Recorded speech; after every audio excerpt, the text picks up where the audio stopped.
Ssabbiiti ewedde gavumenti yavaayo n'enteekateeka ey'enjawulo okwerinda ekirwadde kino.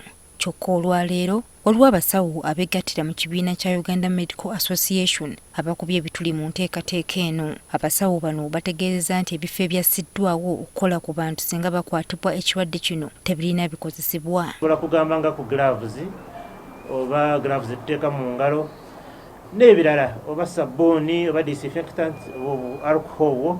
Bano balaze n'okutya olubbula ly'abasawo eririwo mu ggwanga.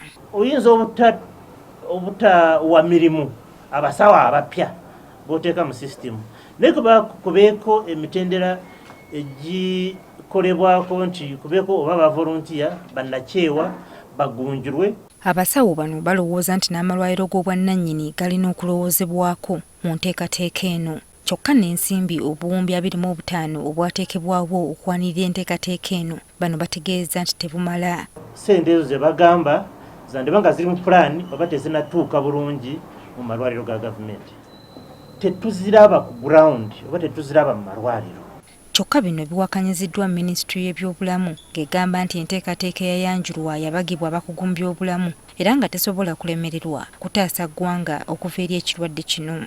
Kubanga tulina eno response plan ate yakusookerwako tutandikidde ku eyo bwe buwango yeetaagisibwa okuddamu ne bagireviewinga tujja kugireviewinga naye kati ku kaseera kano eyo egenda okutuyamba. Ayina byonna akkaatiriza nti n'omuwendo gw'abasawo abaliwo gumala bumazi okulwanisa obulwadde buno. Wenjogerera buli kimu kye twetaaga okuziiza okufuna infection oba okufuna ekirwadde kino bwe kiri mu National Medical Stores.